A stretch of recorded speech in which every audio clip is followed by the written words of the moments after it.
find that information and help you create the marketing plan from there. So, you know who your target market is? You know who what your objectives are?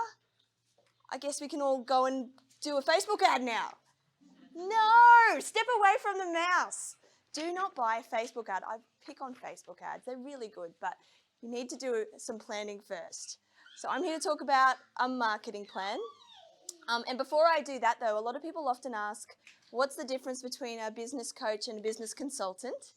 And I like to say, Paula gets your head in the game, gets you motivated, gets you inspired, and I give you a plan of action and we go and actually do it. So I'm here to talk about the marketing plan. And when it comes to planning in general, I like to work in a what, so what, and a now what model. So Paul has talked about the what. I'm going to chat about the so what, and Brent's going to bring it home with the now what when it comes to marketing for your business. So, what is in a marketing plan and why do you need one? Anyone done one before? No? Brand new information. Beautiful. Well, a marketing plan is essentially a type of strategic business planning. And I love all things strategic business planning. And your marketing plan should marry up to your strategic business plan. So your strategic business plan shouldn't be something that sits on a shelf, sits in the filing cabinet, collects dust. It should be a living, breathing document. And your marketing should point all in the same direction as your business plan. So what's in a marketing plan? Well, it should say what on earth you want to market. And it's not just your whole business, it can be a specific product or service at any given time. Who you want to market to, the best way to speak to that market in their language, not yours. That is a very special skill to figure out how your target market speak. When you want to execute this marketing, what content you're going to try, how much you want to spend, so what's your budget, and lastly, what are your success measures? So how are you actually going to know if your marketing has got that ROI that Paula mentioned before? So that's what's in a marketing plan. And if you do it properly, a marketing plan is something that you can come back to many, many times over the course of a few months or even up to a year. But you will need to tweak and refine it though. So do it properly, have it there, come back to it, and then tweak the execution as you need to. So what's in the plan? Has anyone Googled what's in a marketing plan before? There are so many ways to do this, and there's no one silver bullet. So I guess the key here is have a marketing plan. It doesn't really matter what you put in. But today I'm going to talk about 9 fundamental components that I like to use that I think deliver really, really good value. So here are my 9 little cheat sheets for you. So the first one, and Paula touched on it before, is market research. Who is buying a similar product or service to what you're selling? Where are they buying it from? Who are they buying it from? Which is your competitors. What are the current trends in your industry or in your market? And my favorite part, what are the future trends? Right? That's a really important part because as consumers, we don't know what we don't know until you tell us. And that creates demand. So if you get on the front foot of knowing what the future trends are in your industry, you actually might be able to get a first mover advantage and leave those competitors in the dust. So market research, first thing to do. The second thing to do, and to put it in your marketing plan, is to state who your target market are. So Paul has given you lots of activities of how to identify them. Put it in your plan. Describe them in great detail. Become obsessed with them. Stalker level. Put it in your plan. So that's the second part. The third part of your plan, Karen, am I going really quick? So I'm just going to slow down. I get really excited. Oh, excellent. Okay, the third part of your marketing plan, and this sounds super, super obvious, but state your product or your service. And not in a 30-page extravaganza, one punchy sentence on what you do. And then once you've got that one punchy sentence, you can expand on the benefits. So here's some examples for you. I'm going to throw my own hat in the ring to begin with. So here's my punchy one-liner. At Level Up Consulting, we specialize in strategic business planning to help take businesses to the next level. One sentence. enough to make you curious. Now, Rach doesn't know I'm about to do this, but Rachel, from that camera girl up the back, is a visual storyteller who helps bring your brand and personality alive through video. Boom. One sentence, and we know what Rachel does. She's given me the thumbs up. I haven't, I've done it justice, yes. Yeah, excellent. So it seems really obvious, but this is sort of the elevator pitch, or what do you do when you're at the networking event? Put it in your marketing plan. All right, the fourth component of your marketing plan, which is my favorite by far, is your unique value proposition. And I noticed in Paula's workbook, she's got in there unique selling proposition, similar concept. So your UVP, I'll go straight to the acronym, should be your number one priority. So if you don't already know what your unique value proposition is, after you've done the workbook, make sure you do that next.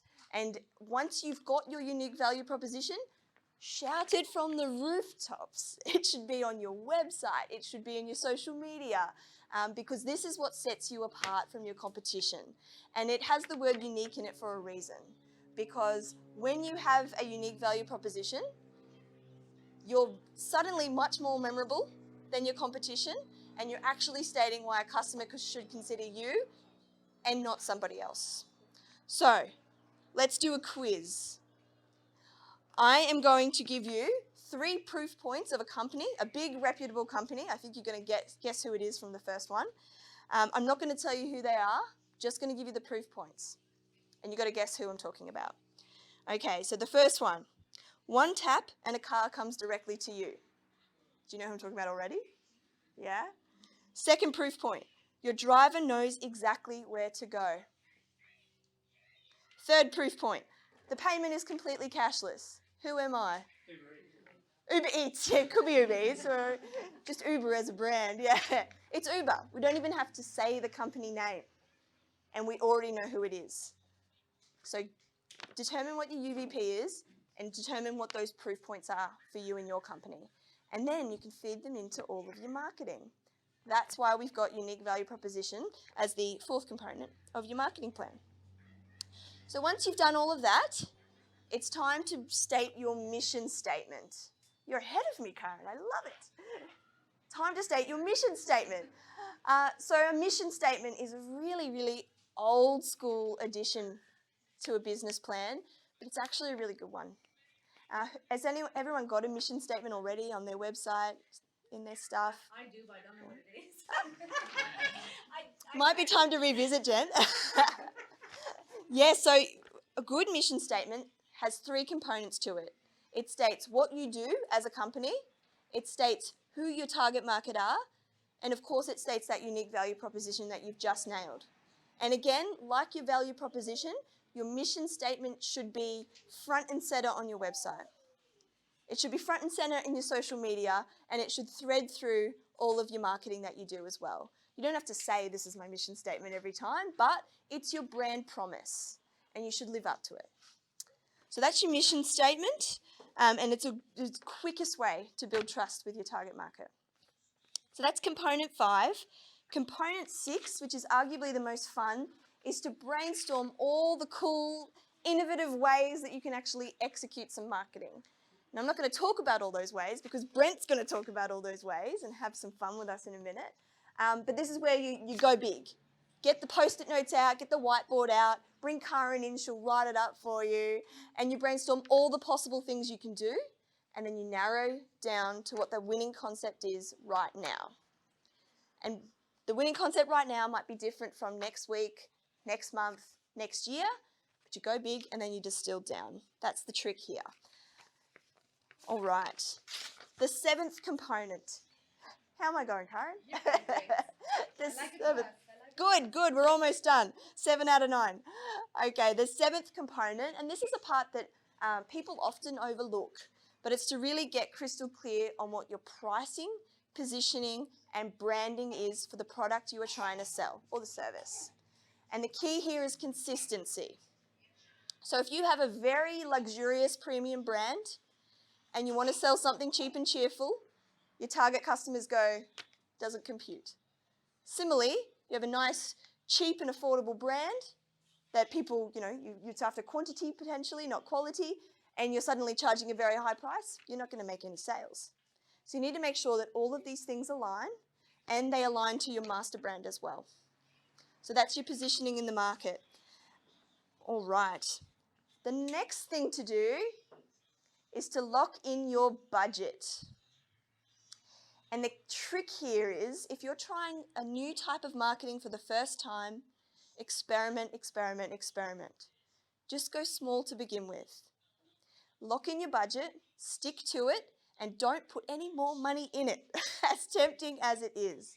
Let your campaign see its duration, and then if it's a success and you are getting a positive return on investment, go again, but with more budget, and tweak it. So lock in your budget, stick to it. Put it in your plan. Once it's in the plan, it's locked and loaded. All right, and the last part is to determine what your goals and your KPIs are for the particular marketing campaign that you're doing. So if you are now ready, potentially, Brent's going to tell us, to do a Facebook ad, lock in what your goals are, how long the campaign's going to go for, how much you want to spend, which we've just talked about, and that way you can track your progress. You'll know if it's a success or not. That's all from me.